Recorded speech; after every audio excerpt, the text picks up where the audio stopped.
ভারতের ইতিহাস পড়তে গেলে আমাদের ভারতের ইতিহাসকে আমরা জানি যে ৩ টে যুগে ভাগ করা হয়েছে। ঠিক আছে? ইতিহাস যেটা হ্যালো ভারতের যে স্যার। ইতিহাস। বলো। স্যার, আপনার কথাটা একদম ক্লিয়ার আসছে না, প্রপার বুঝতে পারছি না। সবার প্রবলেম হচ্ছে না, আমার শুধু হচ্ছে। একদম মানে ক্লিয়ার আসছে না। না না, শোনা যাচ্ছে তো স্যার, পরিষ্কারই শোনা যাচ্ছে আমাদের। আচ্ছা, আচ্ছা তাহলে দেখো যা প্রবলেম। দাদা আচ্ছা, ঠিক প্রবলেম আছে। হলে দেখো তোমার তাহলে দেখো হয়তো বৃষ্টি টিষ্টি হয়েছে, নেটওয়ার্ক প্রবলেম হতে পারে। একটু লেফট করে একবার জয়েন করো, তাহলে হয়তো ঠিক হবে। হুম।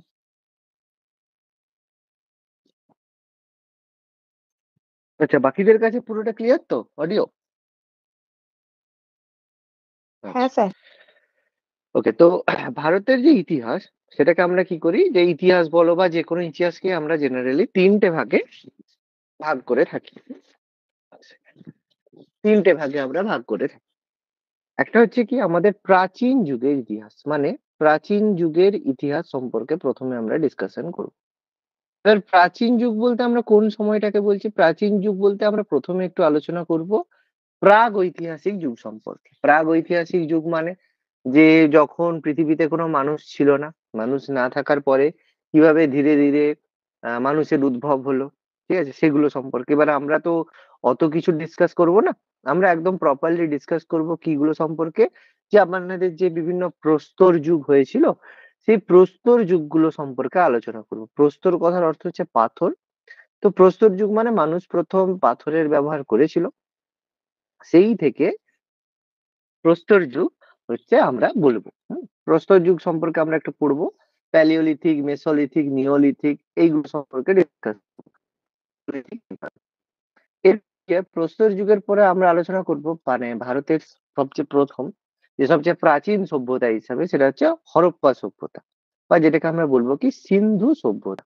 অনেক ক্ষেত্রে মেহেরগড় বলা হবে, কিন্তু মেহেরগড় যেহেতু প্রেজেন্টলি আমাদের খুব বেশি ইনফরমেশন আমাদের কাছে অ্যাভেলেবেল নয়, কে আবিষ্কার সেই সংক্রান্ত, সেই কারণে সিন্ধু সভ্যতা আমরা আলোচনা করব। তার মধ্যে আমি মেহেরগড় সভ্যতা সম্পর্কে ডিসকাস করব। সিন্ধু সভ্যতা আলোচনা করার পরে আমরা একটু আলোচনা করব বৈদিক সভ্যতা সম্পর্কে। এবার দেখো, চ্যাপ্টার অনেক থাকবে, সব চ্যাপ্টার প্রপার ডিটেলস ভাবেও আলোচনা করতে হবে না। কিরকম ভাবে আলোচনা হবে, যে একসাথে দুটো চ্যাপ্টার আমি আলোচনা করব।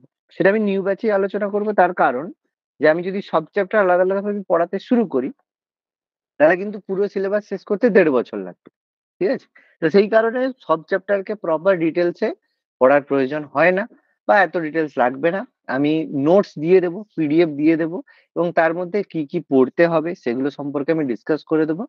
এবং সেইগুলো করানোর পরে আমি এমসিকিউ আলোচনা করে দেবো, যে এই জায়গা থেকে, এই চ্যাপ্টার থেকে কেমন ধরনের পরীক্ষায় কোশ্চেন আসে, প্রিভিয়াস মানে লাস্ট ২ বছরে এই জায়গা থেকে কেমন কোশ্চেন এসেছে, পরের ২ বছরের মধ্যে বা পরের বছর বা রিসেন্ট এক্সামের মধ্যে কোন কোন চ্যাপ্টার থেকে কোশ্চেন আসতে পারে, এগুলো আমরা ক্লাসে পড়াতে পড়াতে আমরা ডিসকাস করে দেবো।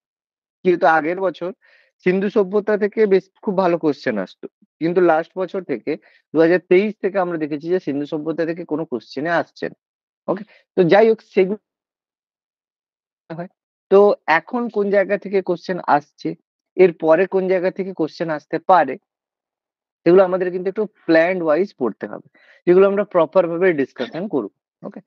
তো এবার সিলেবাসটা একটু লিখে রাখো, তাহলে কি হবে, তোমাদের পড়তে সুবিধা হবে ঠিকই। তাহলে বৈদিক সভ্যতার পরে আমরা একটু আলোচনা করব বিভিন্ন প্রতিবাদী ধর্ম সম্পর্কে। প্রতিবাদী ধর্ম বলতে বৌদ্ধ ধর্ম, জৈন ধর্ম, এরকম প্রতিবাদী ধর্ম সম্পর্কে আলোচনা করব। সেই প্রতিবাদী ধর্মের সঙ্গে আমরা আলোচনা করব যে বিভিন্ন মহাজনপদ সম্পর্কে। মহাজনপদ বলতে কি, আমাদের প্রাচীন ভারতে কি হয়েছিল, বিভিন্ন মানে এগুলো কি হতো, বিভিন্ন জনপদ হিসাবে বিভক্ত ছিল। এরকম ১৬টা মহাজনপদ ছিল। সেই ১৬টা মহাজনপদ দের মধ্যে মগধ মহাজনপদ খুব বেশি শক্তিশালী হয়েছিল। অর্থাৎ সেই মহাজনপদ কিভাবে নিজেদের মধ্যে, কোথায় তাদের প্রেজেন্ট অবস্থান, সেগুলো সম্পর্কে আমরা আলোচনা করবো। আর প্রতিবাদী ধর্মের মধ্যে আমরা জৈন ধর্ম, যার প্রবর্তক আমরা বর্ধমান মহাবীর আমরা জানি, আর বৌদ্ধ ধর্ম যেটা হচ্ছে আমাদের গৌতম বুদ্ধ, যার ফাউন্ডার, সেটা সম্পর্কে আমরা আলোচনা করব, জৈন ধর্ম আর বৌদ্ধ ধর্ম। আর মহাজন পদের মধ্যে আমরা সব মহাজন পদের জাস্ট লোকেশন গুলো জানবো, তাদের মধ্যে আমরা একটা মহাজন পদ সম্পর্কেই বিস্তারিত পড়বো, সেটা হচ্ছে মগধ মহাজন পদ। এই মগধের মধ্যেই আমরা পড়বো যেটাকে কেন্দ্র করে ভারতের সবচেয়ে পাওয়ারফুল ডাইনেস্টি গুলো এস্টাবলিশ হয়েছিল। প্রথমে আমাদের হচ্ছে মৌর্য সাম্রাজ্য। এবার মগধে এর আগে কিছু কিছু থাকবে, হর্ষঙ্ক ডাইনেস্টি, শিশুনাগ ডাইনেস্টি, নন্দ বংশ, এগুলো থাকবে। এগুলো আমি ডিসকাস করে দেবো, তাহলে ছোট ছোট ভাবে থাকবে। তার সঙ্গে আলেকজান্ডারের ভারত আক্রমণ, সেগুলো হবে। কিন্তু মগধের প্রমিনেন্ট বংশ হিসেবে আমরা মৌর্য সাম্রাজ্য আলোচনা করব। তারপরে মৌর্যদের পতনের পরে যে শুঙ্গ ডাইনেস্টি, শুঙ্গদের সম্পর্কে আলোচনা করব। তারপর আমরা আলোচনা করব গুপ্ত বংশ সম্পর্কে। ঠিক আছে? তো এইটা আমাদের মগধকে কেন্দ্র করে ডাইনেস্টি হবে। তার মধ্যে মৌর্য বংশ, শুঙ্গ বংশ আর গুপ্ত বংশ হবে। এগুলোর কন্টেম্পোরারি বা এরই পাশাপাশি মগধ ছাড়াও ভারতে অন্যান্য কিছু অংশেও মানে আমাদের সাম্রাজ্য বা ডাইনেস্টি গড়ে উঠেছিল। মৌর্য পরবর্তী যুগে অর্থাৎ শুঙ্গ সাম্রাজ্য বা শুঙ্গ বংশের কন্টেম্পোরারি সময়ে অন্ধ্রপ্রদেশকে কেন্দ্র করে সাতবাহন ডাইনেস্টি সম্পর্কে আমরা পড়ব। ভীষণ ইম্পর্টেন্ট সাতবাহন ডাইনেস্টি। তারপর আমরা হচ্ছে পড়বো যে মৌর্য সাম্রাজ্যের পরে যে সাতবাহনদের কাছাকাছি সময়ের মধ্যে কুষাণ বংশ সম্পর্কে পড়বো। অর্থাৎ এই ডাইনেস্টি গুলো সম্পর্কে তোমরা হয়তো কিছু কিছু নাম শুনেছো, আবার কেউ কেউ হয়তো ঠিকঠাক ভাবে নামগুলো শোনোনি। ফলে এইগুলো সম্পর্কে আমরা কিন্তু আলোচনা করব। কিছু কিছু চেদি বংশ সম্পর্কে ডিসকাশন, এগুলো ছোটখাটো ডিসকাশন আমাদের হবে। তারপর আমরা ডিসকাস করব যে গুপ্ত যুগের পরবর্তী সময় যখন গুপ্ত যুগ এন্ড হয়, তারপরে ভারতের মধ্যে কি হলো যে বিভিন্ন ধরনের যে সেন্ট্রাল মানে কেন্দ্রীয় শক্তির একটা অভাব দেখা দিল। কেন্দ্রীয় শক্তির অভাবে কি হলো, বিভিন্ন আঞ্চলিক শক্তির উদ্ভব হলো। যার মধ্যে বাংলাকে কেন্দ্র করে হলো পাল বংশ, এছাড়া পাল বংশের পরে হলো সেন বংশ। এবার বাংলা ছাড়াও পশ্চিম ভারতকে কেন্দ্র করে হলো আমার পশ্চিমবঙ্গেরও বংশ। প্রতিটি সমসাময়িক বা কন্টেম্পোরারি বা বলতে পারি ম্যাট্রিমোনিয়াল অ্যালায়েন্সের সঙ্গে সম্পর্কিত, সেটা হলো চালুক্য বংশ। ঠিক আছে? চালুক্য বংশ, এগুলো আমরা ডিসকাস করবো। প্রতিহার, চালুক্য, এরা কি করে হলো। এবার চালুক্যর অনেক ভাগ ছিল, সেগুলো ডিসকাস করবো। আর দক্ষিণ ভারতে প্রমিনেন্ট ছিল চোল ডাইনেস্টি, পল্লব ডাইনেস্টি, এগুলো সম্পর্কে আমরা ডিসকাস করবো। যে উত্তর ভারত মানে পূর্ব ভারত, পশ্চিম ভারত আর দক্ষিণ ভারতে কিভাবে হলো। তারপর এখান থেকে দেখবো যে পাল বংশ, প্রতিহার বংশ, আর এখানে দক্ষিণ ভারতে আমরা দেখবো পল্লবের সাথে সাথে রাষ্ট্রকূট, ভীষণ পাওয়ারফুল, এগুলো সম্পর্কে ডিসকাস করব। পাল, প্রতিহার, রাষ্ট্রকূটের মধ্যে ত্রিশক্তি একটা সংঘর্ষ হয়েছিল, তার কারণ কি ছিল, কেন হয়েছিল, সেগুলো সম্পর্কে ডিসকাস করব।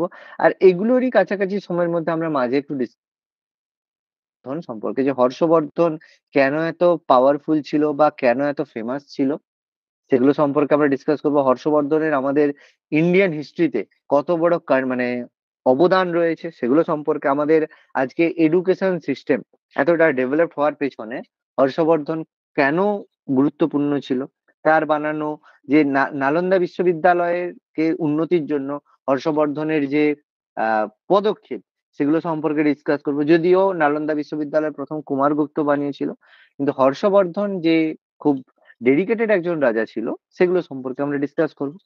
তো এইভাবে হতে হতে আমাদের প্রাচীন যুগের ইতিহাস আমাদের এন্ড হবে। তারপর আমরা দেখব যে প্রাচীন যুগের মাঝামাঝি সময়ের মধ্যেই মানে শেষের দিকে ভারতে কি হলো, যে মুসলিম ইনভেশন শুরু হলো। মুসলিম ইনভেশন শুরু হলো। যে মুসলিম আগমন সেটা হয়েছিল ভারতে 712 খ্রিস্টাব্দে, 712 এডিতে, যেটা ছিল মোহাম্মদ বিন কাসেম। ঠিক আছে?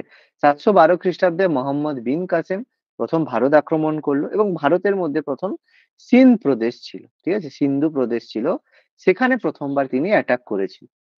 তো সেই অ্যাটাক করার পরে দেখলাম যে তারপর 712 থেকে প্রায় 1000 এডি পর্যন্ত, 1000 খ্রিস্টাব্দ পর্যন্ত সিন্ধু প্রদেশকে কেন্দ্র করে একটা যে মুসলিম ইনভেশনের একটা পদক্ষেপ বা মানে একটা যে ঘটনা, সেটা আমরা দেখবো। সেই টাইমে আমাদের যে জিজিয়া ট্যাক্স থেকে শুরু করে, তারপর আমাদের জওহর থেকে শুরু করে বিভিন্ন রকমের দেখবো। কিন্তু এই প্রায় 500 বছরের মধ্যে মুসলিম ইনভেডাররা ভারতে প্রবেশ করতে পারেনি কেন, তার কারণ মানে বিভিন্ন ক্ষেত্রে চালুক্যরা ছিল, প্রতিহাররা ছিল, এবং রাষ্ট্র আমাদের হচ্ছে রাজপুতরা ছিল। তো তাদের সম্পর্কে আমরা টুকটাক আলোচনা করব।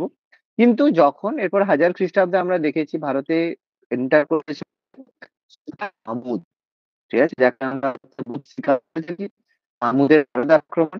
তারপর 1192, ঠিক আছে, 1192 খ্রিস্টাব্দে মোহাম্মদ ঘুরি, ঠিক আছে? আচ্ছা, প্রত্যেকের কাছে অডিও ক্লিয়ার তো?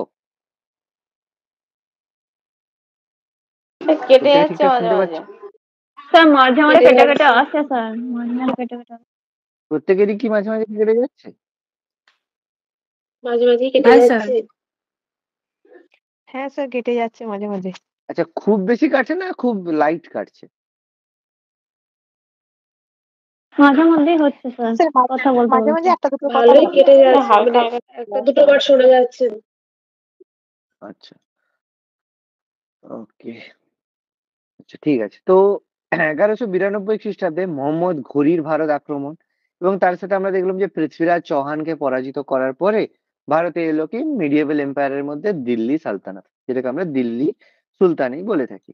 তো দিল্লি সুলতানির পাশাপাশি আমরা দেখেছি ভারতের মধ্যে যে অন্য অঞ্চল, দক্ষিণ ভারত, দক্ষিণ ভারত, মানে সাউথ ইন্ডিয়াতে তার সময় কন্টেম্পোরারি বিজয়নগর সাম্রাজ্য গঠিত হলো, সেগুলো সম্পর্কে আমরা ডিসকাস করব।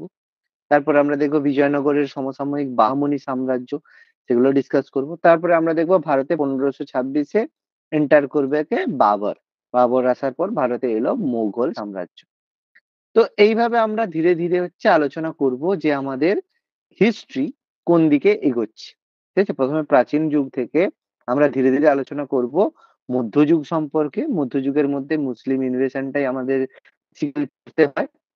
তো এখানে বিজয়নগর বাহমনির তো ভীষণ কম ভাবে হয়ে থাকে।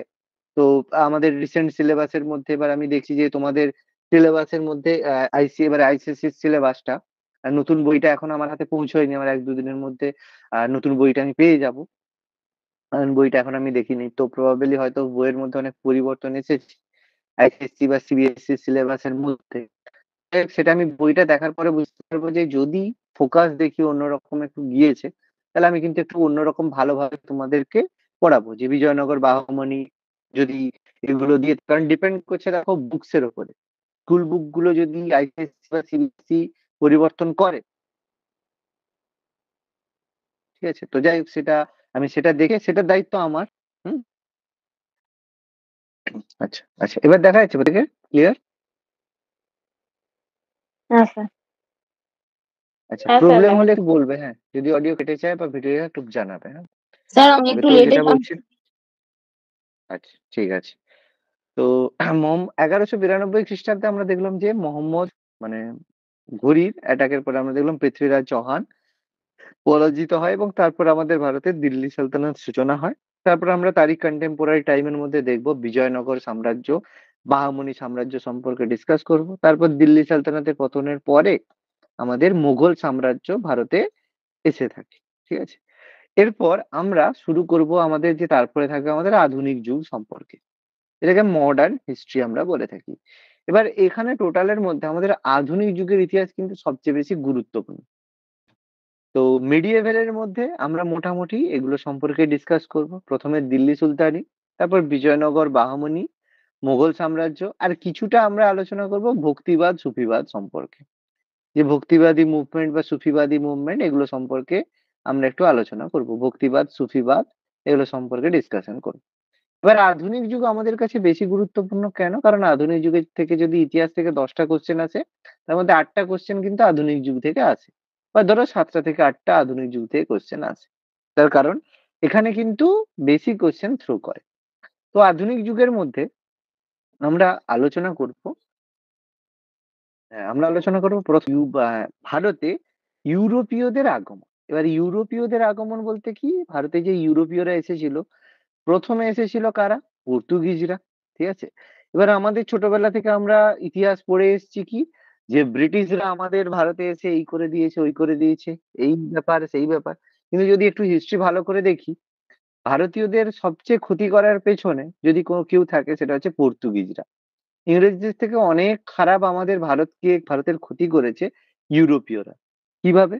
প্রথমত যদি একটা কথা বলি, সেটা হচ্ছে ভারতে যে তামাক, মানে আজকের দিনে কি বলবো, 10 জন ছেলে মেয়ের মধ্যে 8 জন ছেলে মেয়ে মানে নেশা করে, ছেলে মেয়ে ইনক্লুডেড, মানে মেল অ্যান্ড ফিমেল। কারণ অ্যাকর্ডিং টু স্ট্যাটিস্টিক্স, আমার কোনো কথা নয়, অ্যাকর্ডিং টু স্ট্যাটিস্টিক্স ওয়ার্ল্ড এর মধ্যে ইন্ডিয়ার মেয়েরা সব থেকে বেশি সিগারেট খায়।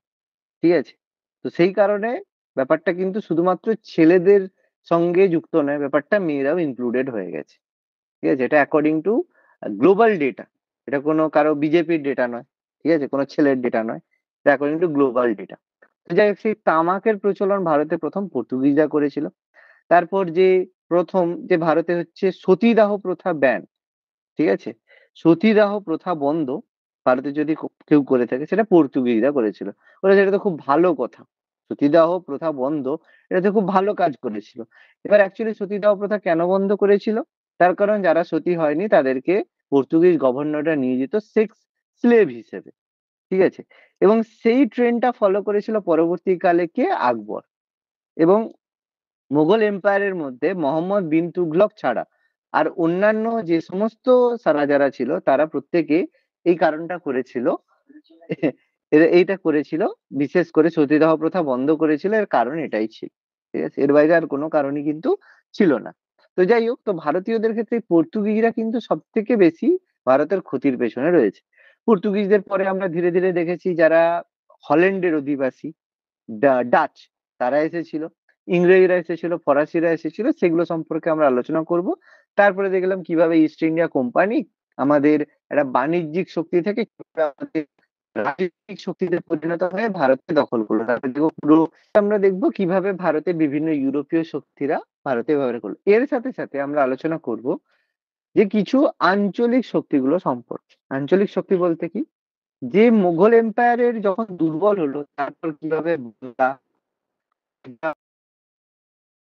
আচ্ছা, তো হায়দ্রাবাদ, মানে বাংলা হায়দ্রাবাদ, তারপর মারাঠা, তারপরে পাঞ্জাব, এরা কিভাবে পাওয়ারফুল হলো সেগুলো সম্পর্কে আমরা প্রপারলি ডিসকাশন করব। ঠিক আছে?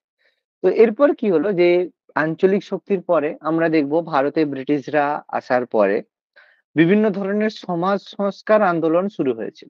সমাজ সংস্কার আন্দোলন বলতে কি, যেমন রাজা রামমোহন রায়, ঠিক আছে, সতীদাহ প্রথা রদ, বিবেকানন্দ, তারপর আমাদের ঈশ্বরচন্দ্র বিদ্যাসাগর, তারপরে দয়ানন্দ সরস্বতী, এরকম বিভিন্ন সমাজ সংস্কার আন্দোলন সম্পর্কে আমরা আলোচনা করি।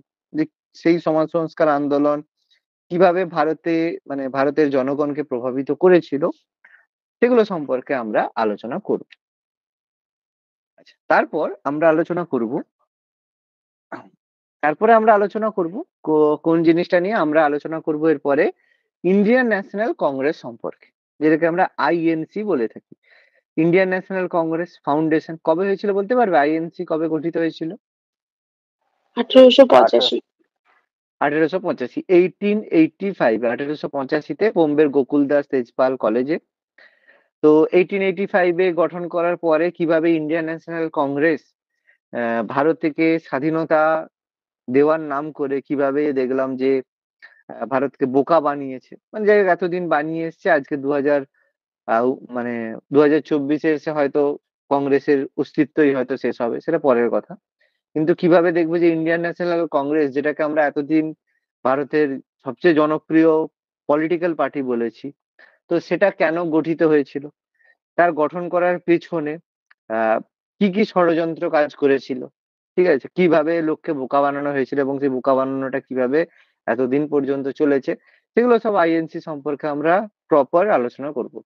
কোনো কারো প্রপাগান্ডা কোনো রকম পড়াশোনা নয়, যা তথ্য রয়েছে সেগুলো সম্পর্কে, যেসব ঐতিহাসিকদের মতামত, বিভিন্ন কমেন্ট, বিভিন্ন ঘটনা, তার বেসিসে আমরা আইএনসি সম্পর্কে আলোচনা করব। আইএনসির মধ্যে আমরা আইএনসির বিভিন্ন সেশন গুলো সম্পর্কে আলোচনা করব।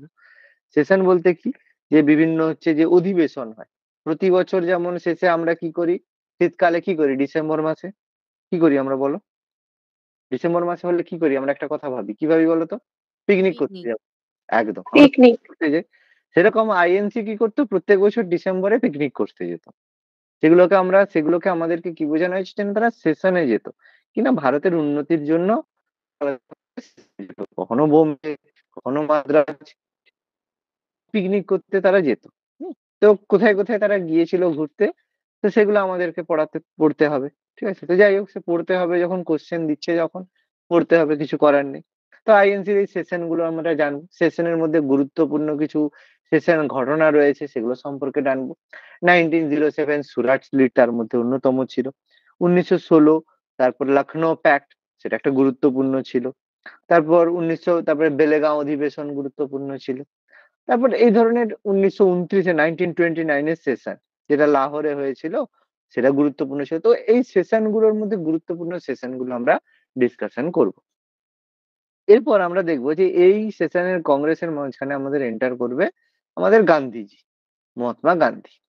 তো যাই হোক, মহাত্মা গান্ধী সম্পর্কে বহু তথ্য আছে, যেগুলো আজকে আমাদের কাছে বেরিয়ে আসছে, ধীরে ধীরে বেরোচ্ছে। কারণ এতদিন অনেক কিছু বেরোয়নি, তো সব কথা আমরা অনলাইন পোর্টালে আমরা বলতে পারি না। ঠিক আছে, আমরা জানলেও অনেক কিছু বলতে পারি না, কিন্তু আমরা বলতে পারি যে এই জায়গায় দেখবে একটা জিনিস তোমরা অথেন্টিক পাবে।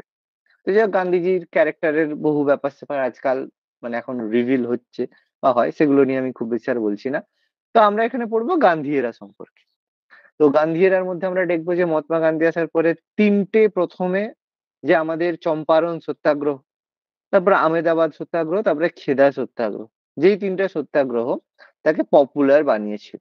এবং তারই পরিপ্রেক্ষিতে আমরা দেখবো যে 1919 সালে যখন রাওলাট অ্যাক্ট পাস হয়, তার ভিত্তিতে মহাত্মা গান্ধী ভারতে কি করেছিল, রাওলাট সত্যাগ্রহ করেছিল।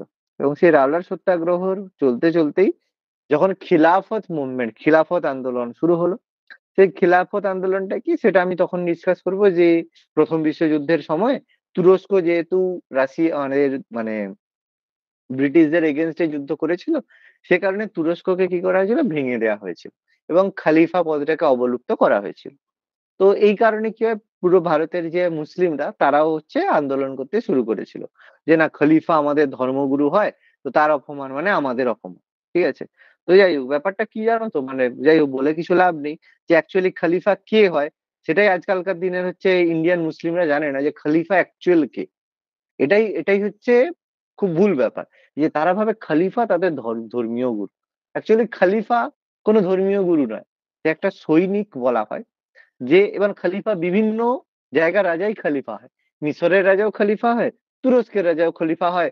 তারপর তোমার কি বলে, আরো এরকম বহু জায়গা আছে, সেই জায়গার রাজারা খলিফা হয়। তাহলে সব জায়গার রাজারাই তো খলিফা, তাহলে সেই নিয়ে ব্যাপারটা কি? তো যাই হোক, এইসব ঘটনাগুলো খলিফা সম্পর্কে কিছু না জেনেই মানুষেরা বা ইন্ডিয়ান মুসলিমরা তাদের প্রতি যথেষ্ট বেশি ধর্মীয় গুরু হিসেবে তাদের কনসিডার করে থাকে। কিন্তু অ্যাকচুয়ালি যদি একটু দেখো ভালো করে, দেখবে বাইরের মানে মুসলিমরা, মানে ইরানের বা সৌদি আরবের মুসলিমরা, তারা কিন্তু ভারতীয় বা পাকিস্তানের মুসলিমদের মুসলিম বলে মনেই করেন। ঠিক আছে, প্রপার তাদের স্টেটমেন্ট থাকে। তো যাই হোক, তো সেখান থেকে খিলাফত মুভমেন্ট হয়। খিলাফত মুভমেন্টের পরে গান্ধীজি ভারতের তিনটে বড় বড় আন্দোলন করে। এটা অসহযোগ আন্দোলন, তারপরে আইন অমান্য আন্দোলন, আর শেষে আমাদের ভারত ছাড়ো আন্দোলন। তো আমরা এই তিনটে আন্দোলন সম্পর্কেই মোটামুটি আলোচনা করব, কারণ আমাদের পড়তে হবে। তো এই তিনটে আন্দোলনের পাশাপাশি আমরা কন্টেম্পোরারি কিছু আন্দোলন ডিসকাস করব। কন্টেম্পোরারি আন্দোলনের মধ্যে মাস্টারদা সূর্য সেনের সম্পর্কে ডিসকাস করব। তারপর আমরা ডিসকাস করব এখানে আমাদের কি বলে আহ সৈয়দ ভগৎ সিং সম্পর্কে আলোচনা করব। ঠিক আছে, ভগৎ সিং পপুলারাইজ কেন ছিল, ঠিক আছে, ভগৎ সিং এর পপুলারিটির কারণ কি ছিল, যে ভগৎ সিং কেন মানে করেছিল, কেন ধরা দিয়েছিল, তার কারণ। এই ধরনের প্রচুর জিনিস আমরা আলোচনা করব। মাস্টারদা সূর্য সেন সম্পর্কে আমরা আলোচনা করব, যে মাস্টারদা সূর্য সেনের পপুলারিটি কেন আমাদের কাছে গুরুত্বপূর্ণ, সেগুলো সম্পর্কে। তাছাড়া আমাদের কাছে কিছু আলোচনা করব বিভিন্ন পলিটিক্যাল মার্ডার সম্পর্কে। এবার ব্যাপারটা পলিটিক্যাল মার্ডার বলতে আমরা কি বুঝি। বলবে স্যার, পলিটিক্যাল মার্ডার মানে তো কি, রাজনৈতিক খুন। এই তো সোজা কথা, বাংলা বুঝি। যেমন এরকম এরকম কথা, কিন্তু পলিটিক্যাল মার্ডারকে আমরা, সব ধরনের মার্ডারকে আমরা কিন্তু পলিটিক্যাল মার্ডার বলতে পারি না। যেমন আজকের দিনে যদি বলো স্যার, এই যে সন্দেশখালিতে মেরে দিয়েছে, এটা পলিটিক্যাল মার্ডার। ঠিক আছে, এগুলোকে পলিটিক্যাল মার্ডার বলেন। পলিটিক্যাল মার্ডার অন্য জিনিস হয়। ওকে, তো দুটোর মধ্যে পার্থক্য আছে। তো পলিটিক্যাল মার্ডারের মধ্যে আমরা কিছু কিছু জিনিস আলোচনা করব। যেমন পলিটিক্যাল মার্ডারের মধ্যে আমরা আলোচনা করব জন স্যান্ডার্সকে হত্যা করা। তারপরে আমাদের তো এখানে আমরা বীর সাভারকার সম্পর্কে আলোচনা করবো, যে সাভারকার সম্পর্কে আমাদের মানে কতটা মিস ইনফরমেশন প্রোভাইড করা হয়। পলিটিক্যাল মার্ডার, তাছাড়া কিছু কিছু পলিটিক্যাল অর্গানাইজেশন গুলো সম্পর্কে আলোচনা করব। পলিটিক্যাল আচ্ছা, অর্গানাইজেশনের মধ্যে বেঙ্গল ভলেন্টিয়ার্স, ঠিক আছে, তারপর আমাদের অনুশীলন সমিতি, যুগান্তর দল, এইসব পলিটিক্যাল অর্গানাইজেশন গুলো সম্পর্কে আলোচনা করবো। হ্যাঁ, কি বলছো বলো। বলছি গান্ধীজির মার্ডারটা কি পলিটিক্যাল মার্ডার না? আহ দেখো, গান্ধীজির মার্ডারকে পলিটিক্যাল মার্ডার বলা হয় না, ঠিক আছে? এটা একটা রিভেঞ্জফুল মার্ডার। দেখো, পলিটিক্যাল মার্ডার কোন জিনিসটাকে বলে, কিরকম? দেখবে, সাপোজ যেমন লালা লাজপত রায়কে যখন লাঠি চার্জ করে মারা হয়েছিল, কিসের জন্য? লালা লাজপত রায়ের উপরে কারো নিশ্চয়ই পার্সোনাল কোনো রিভেঞ্জ ছিল না, যে লালা হুম। লাজপত রায় এই করেছে। তার মানে তাকে রাজনৈতিক কারণে তাকে হত্যা করা হয়েছে, তার রিভেঞ্জ নেওয়ার জন্য অন্য একজন তাকে হত্যা করেছে। এগুলো কিন্তু কোনো পার্সোনাল অ্যাটাক নয়, কোনো পার্সোনাল নয়, সেগুলোকে বলা হয় পলিটিক্যাল মার্ডার। কিন্তু গান্ধীজিকে মার্ডার, এটা কিন্তু পলিটিক্যাল মার্ডার ছিল না। কেন? কারণ আমাদের যে নাথুরাম গডসে যে মেরেছিল না গান্ধীজিকে, হত্যা করার পেছনে নাথুরাম গডসের একটা ডিসস্যাটিসফ্যাকশন ছিল। মানে কি, ছোটবেলা থেকে গান্ধীজির আদর্শে তিনি বড় হয়েছেন। একটু বড় হওয়ার পরে তিনি দেখলেন যে যা বলেছেন গান্ধীজি সব ঢপ দিয়ে গেছে, ঠিক আছে? সেটা থেকে সে নিজের আক্রোশে মেরেছিল। যেমন ইন্দিরা গান্ধীর মার্ডার, সেটা কখনো পলিটিক্যাল মার্ডার নয়। জিনিসগুলো বোঝে, জিনিসগুলো সম্পর্কে বুঝবে যে ইন্দিরা গান্ধীর মার্ডার কিন্তু পলিটিক্যাল মার্ডার না, কিন্তু রাজীব গান্ধীর মার্ডার কিন্তু পলিটিক্যাল মার্ডার, ঠিক আছে? এগুলো কি হয়, ওদের মার্ডার গুলো সম্পর্কে অ্যানালাইসিস করতে হয়, যে মার্ডার গুলো কেন হয়েছে, এর পেছনে কারণ কি। বুঝতে পারছো? ইন্দিরা গান্ধী যখন মেরেছিল, ইন্দিরা, এগুলো পরে আমি আলোচনা করবো। এখানে সব মার্ডারকে পলিটিক্যাল মার্ডার বলা যায় না। খুন করা মানে এই জন্য গান্ধীজির মার্ডার পলিটিক্যাল মার্ডার নয়। যেমন সুভাষ চন্দ্র বোস, আচ্ছা, ঠিক আছে? ওই যে লালা লাজপত রায়টা হচ্ছে পলিটিক্যাল মার্ডার, একদম। হুম। আর যখন সন্ডার্সকে ওই যে ভগৎ সিং মেরেছিল সেটা কি পলিটিক্যাল মার্ডার? হ্যাঁ, ওইটাই তো এক্সাম্পল, পলিটিক্যাল হ্যাঁ। মার্ডারের উদাহরণ। আচ্ছা। ওগুলো তো উদাহরণের মধ্যে পড়ছে। সর্দার উধম সিং যে মার্ডারটা করলো, যে আমাদের হচ্ছে কি বলে, আমাদের হচ্ছে বলো, এই 1919 যে, আরে, জালিয়ানওয়ালাবাগের হত্যাকাণ্ড, ঠিক আছে? জালিয়ানওয়ালা। তো তার রিভেঞ্জের জন্য তিনি মার্ডারটা করলেন, তাহলে এগুলো হয় পলিটিক্যাল মার্ডার, ঠিক আছে? আর লর্ড মেয়ো। লর্ড মায়ো, না ওটা তো পলিটিক্যাল মার্ডার নয় তো। লর্ড মায়োকে মার্ডারটা, ওই তো বলেছিলাম যে যেটাকে বলা হয় প্রথম, মানে গভর্নর জেনারেল ডাইড ইন হ্যাঁ। His office. কারণ হ্যাঁ। মার্ডার তো তাকে যে বললাম, তাকে যে মেরেছিল, সে তো বললাম কেন মেরেছিল, একটা ব্রিজ ক্রস করার সময় দুজনে বলছে আমিও সরবো না তুমিও সরবো না, চলো এ তাকে হ্যাঁ। মেরে হ্যাঁ। দাও। হ্যাঁ। তো সেগুলো তো কোনো পলিটিক্যাল মার্ডার নয় না, আন্দামানে ব্যাপারটা হয়েছিল। তো এগুলো ব্যাপার আচ্ছা। আর কি। এরকম পলিটিক্যাল অর্গানাইজেশন গুলো সম্পর্কে আলোচনা করবো, অনুশীলন সমিতি, যুগান্তর দল, এইসব সম্পর্কে। তারপর আমরা আলোচনা করবো এখানে কিছু নিউজ পেপার সম্পর্কে। নিউজ পেপার মানে বিভিন্ন পত্র পত্রিকা, নিউজ পেপার সম্পর্কে, যে কোন কোন পত্র পত্রিকা গুরুত্বপূর্ণ ছিল জনমত গঠনের জন্য। এছাড়া বিভিন্ন যে অ্যাক্ট গুলো হয়েছিল, হিস্ট্রিতে যে অ্যাক্ট গুলো হয়েছিল, সেই অ্যাক্ট গুলো সম্পর্কে আমরা আলোচনা করব। করতে করতে একদম শেষে আমরা নেতাজি সুভাষ চন্দ্র বোস সম্পর্কে আলোচনা করব, যে সুভাষচন্দ্র বোস কিভাবে মারা গেছিলেন, বা তার জন্ম থেকে শুরু করে তার পেছনে ইন্ডিয়ান মানে ফ্রিডমের জন্য তার অবদান। এবং তারপরে জানবো যে ভারতের স্বাধীনতার প্রকৃত কারণ, প্রকৃত কারণ কি ছিল। ভারতের স্বাধীনতার যদি বলা হয় প্রকৃত কারণ, প্রকৃত এবং একমাত্র কারণ ছিল নৌ বিদ্রোহ, ঠিক আছে? এবার যে কেউ বলবে না না গান্ধীজি ভারতকে স্বাধীন করেছিল, এসব কথা ভুল কথা। একমাত্র যদি ভারত স্বাধীন হওয়ার পেছনে একটা ঘটনাই দায়ী ছিল, সেটা হচ্ছে নৌ বিদ্রোহ, ঠিক আছে? তো তার কারণ আছে। কারণ কি, যতক্ষণ তোমার আর্মি তোমাকে প্রোটেক্ট করবে ততদিন কিন্তু তুমি কোনোদিন হারতে পারবে না। যেদিন তোমার আর্মি তোমার এগেনস্টে চলে যাবে, তখন তুমি হারতে বাধ্য, ঠিক আছে? আজকেও সিম্পল ব্যাপার, মমতা ব্যানার্জি অর্ডার দিল যে সন্দেশখালিতে গিয়ে এই করো বা অন্য জায়গায় গিয়ে এই করো। পুলিশ যদি না করে, পুলিশ যদি উল্টে মমতা ব্যানার্জিকেই পিটে দেয়, তাহলে কি হবে? মমতা ব্যানার্জি কি এত রমরমা দেখাতে পারবে? পারবে না, পুলিশ যদি তার এগেনস্টে যায়। নৌ বিদ্রোহ এটাই হয়েছিল, ইন্ডিয়ান আর্মি, মানে যারা নৌ সেনাবাহিনী, ইন্ডিয়ান আর্মি, তারাই বলছেন আমরা কিছু করবো না। ওকে, সেই কারণে that was the defeat of England, মানে ইংল্যান্ডে যে ব্রিটিশদের, এটাই ডিফিট ছিল। প্রধান কারণ এটাই ছিল, যদি নৌ বিদ্রোহ না হতো ব্রিটিশরা কিন্তু আরো বছর থাকতো। পরিষ্কার কথা, সঠিকভাবে স্বাধীনতা দিয়ে দেব, কখনোই কিন্তু স্বাধীনতা হতো না। নৌ বিদ্রোহের কারণেই কিন্তু স্বাধীনতা তারা দিতে বাধ্য হয়েছিল। ওকে, এগুলো বুঝতে হয়। তো যাই হোক, এগুলো আমরা ডিসকাশন করবো, আমরা টোটাল আমাদের হিস্ট্রির মধ্যে আমরা সিলেবাস গুলো ডিসকাস করব। তো আমরা দেখো, হিস্ট্রি আমাদের কাছে ভীষণ গুরুত্বপূর্ণ একটা চ্যাপ্টার, গুরুত্বপূর্ণ একটা সাবজেক্ট। এবং মাঝে 1-2 বছরের মধ্যে হিস্ট্রি থেকে অনেক কম কোশ্চেন আসতো, কিন্তু রিসেন্ট যে পরীক্ষাগুলো তোমরা যদি একটু ফলো করে দেখো, যে এক্সাম গুলো হয়েছে, তাতে কিন্তু হিস্ট্রি থেকে আবার কিন্তু কোশ্চেন প্রচুর, মানে প্রচুর কোশ্চেন দেওয়া শুরু করেছে, যেখানে সিভিক্স এর বা কনস্টিটিউশনের কোশ্চেন কিন্তু কমে গেছে। একটু যদি তোমরা ট্রেন্ড ফলো করে দেখো, হিস্ট্রির কোশ্চেন বেড়েছে, সিভিক্স এর কোশ্চেন কিন্তু কমে গেছে। ঠিক আছে, এগুলো কি বলতো, কোশ্চেন একটু ফলো করতে হয়। রিসেন্ট ফুডের যে পরীক্ষা হলো, সেখানে দেখো তোমাদের হচ্ছে আমি তোমরা এমনিতে আগে পেয়েছো, তারপরে আমি তোমাদের গ্রুপে দেখো টোটাল 6টা শিফটের অরিজিনাল কোশ্চেনের পুরো ছবি তুলে তোমাদের দেওয়া হয়েছে। আমি সেন্ড করে দিয়েছি পুরো একটা পিডিএফই, পুরোটা আমি সেন্ড করে দিয়েছি। তো তোমরা দেখে একটা জিনিস কোশ্চেন অ্যানালাইসিস করে বুঝতে পারছো, দেখো পলিটিক্স থেকে কোশ্চেন কিন্তু অনেক কম, ইন্ডিয়ান পলিটি থেকে। হিস্ট্রি থেকে কোশ্চেন কিন্তু অনেক বেশি। তো সেই কারণে কোশ্চেন কিন্তু বাবা আমাদের হিস্ট্রি থেকে আবার আমাদের গুরুত্ব আরোপ করা শুরু করেছে। সেই কারণে আমাদের হিস্ট্রি সাবজেক্টের উপরে গুরুত্ব কিন্তু প্রত্যেককে দিতে হবে। ওকে, বোঝা গেল প্রত্যেককে কি বলছি? তো আচ্ছা, তো হ্যাঁ ফুড স্যার, এসআই পরীক্ষা দেখি কি একটু আবার হবে? আবার শোনা যাচ্ছে না? যে ফুড এসআই এর পরীক্ষা কি আবার হবে? দাঁড়াও এক সেকেন্ড।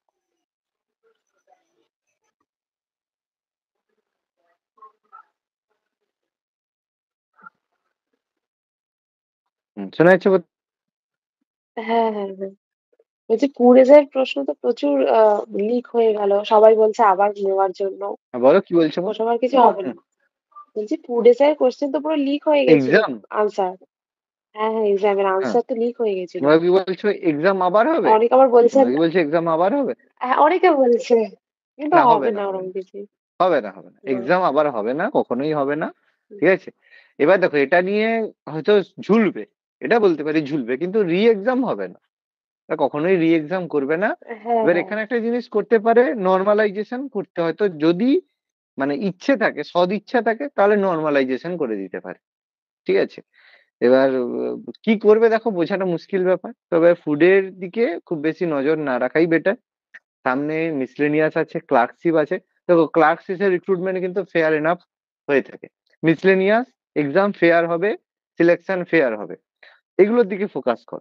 ঠিক আছে, প্লাস সামনে দেখো যদি এজ থাকে, সিএইচএসএল আছে, যাদের মোটামুটি একটু শরীর ফিট আছে, এসএসসি জিডি। সব থেকে ভালো ভালো যদি কোনো চাকরি হয় ছেলেদের জন্য, 25 থেকে মানে 26 বছরের মনে হয়, 26 বা 27 মনে হয় এজ আছে, আমার এজটা ঠিক খেয়াল নেই। 25 যদি থাকে, জেনারেলদের। হুম, যদি এসএসসি জিডি যেটা পুলিশের হয়, এর থেকে ভালো চাকরি খুব ইজিলি পাওয়া যায়, খুব ইজিলি এসএসসি জিডি পাওয়া যায়। আমাদের এখান থেকে প্রচুর ছেলে পেয়েছে, সৌম্যজিৎ থেকে শুরু করে এরা অনেকে, অনেকে জিডিতে আমাদের প্রচুর ছেলে পেয়েছে। তো মানে এসএসসি জিডির চাকরি পাওয়া খুব সহজ ব্যাপার। ঠিক আছে, সিএইচএসএল, তারপরে হচ্ছে এবার হ্যাঁ আরেকটা কথা, তোমাদের আর রেলওয়ের এনটিপিসি খুব তাড়াতাড়ি কিন্তু নোটিফিকেশন বেরোবে, ভোটটা হয়ে যাওয়ার সাথে সাথে এনটিপিসি বেরোবে এবং এক্সাম 24-এই এক্সাম হবে। ওকে, এনটিপিসি আর লেভেল 1ও হয়তো সঙ্গেই দেবে। লেভেল 1 মানে এখন আর গ্রুপ ডি বলে হয় না, লেভেল 1 হয়। হুম, তো এগুলো থাকবে সামনে, কিন্তু এক্সাম থাকবে। তো একটু ভালো করে পড়ো, আর তোমাদের কালকেই বলছিলাম একটা বই, যে কোনো একটা বই কেনো, যদি ইংলিশ ভার্সনে পড়তে পারো খুবই ভালো হয়। তরুণ গোয়েলের যদি, দেখো বাংলায় অ্যাভেলেবেল কিনা, আমাকে একটু কলেজ স্ট্রিট থেকে একটু দেখতে হবে কোন বই অ্যাভেলেবেল আছে কিনা এই মুহূর্তে। কারণ বাংলাতে উত্তর প্রচুর ভুল থাকে, বই অনেক আছে কিন্তু অ্যান্সার প্রচুর ভুল থাকে। কিন্তু ইংলিশের ক্ষেত্রে আমি কনফার্ম বলতে পারি যে তরুণ গোয়েলের যে ইংলিশ ভার্সনের বই আছে, বা আরিয়ান্তের যে তোমার কত আগের দিন দেখাচ্ছিল 12,000 না 16,000 না কত, ওই বইগুলো ইংলিশে যদি পড়তে পারো, ওরকম একটা বই রাখতে হবে। প্লাস কালকে আমি দেখিয়েছিলাম যে কোনো একটা ওয়েবসাইট থেকে, গুগলে গিয়ে সার্চ করলেই হবে, গুগলে গিয়ে সার্চ করলেই হবে। তো ওখান থেকে তোমরা এগুলো একটু প্র্যাকটিস করতে পারো। ঠিক আছে, ওকে। তো যাই হোক, আজকে আমাদের এটাই রাখলাম। পরের দিন নেক্সট দিন থেকে আমাদের হচ্ছে আলাদা আলাদা, তোমাদের মানে যাদের নতুন ব্যাচ, তাদের আমি পুরো ইনস্ট্যান্ট থেকে বলবো, পড়াবো। আর যারা ওল্ড ব্যাচ, ঠিক আছে, ওল্ড ব্যাচ রয়েছে, তাদের জন্য আমি একটা টাস্ক দিয়ে যাচ্ছি। এটা করবে তোমরা, ইন্দাস ভ্যালি, সিন্ধু সভ্যতা, ভেদিক সিভিলাইজেশন, বৈদিক সভ্যতা, এই দুটো তোমরা একটু পড়ে রাখবে। ঠিক আছে, পুরো একদম প্রাগৈতিহাসিক প্রথম, ইন্দাস আর বেদিক। ঠিক আছে, যারা হচ্ছে ওল্ড ব্যাচে থাকবে, তারা ইন্দাস, বেদিক আর প্রাগৈতিহাসিক সভ্যতা এগুলো পড়ে রাখবে। হুম, আমি এইটার উপরে আমি পরের দিন তোমাদের এমসিকিউ আলোচনা করব। তার সাথে সাথে যদি কোনো টপিক মনে হয় স্যার বৈদিক সভ্যতার একটু এই জায়গাটা বলে যে বেদের এই জায়গাটা একটু গন্ডগোল আছে, পড়েছিলাম সেটা এই জায়গাটা ঠিক বুঝতে পারিনি, তাহলে সেগুলো আমি ডিসকাশন করে দেবো। কি বললাম বোঝা গেল?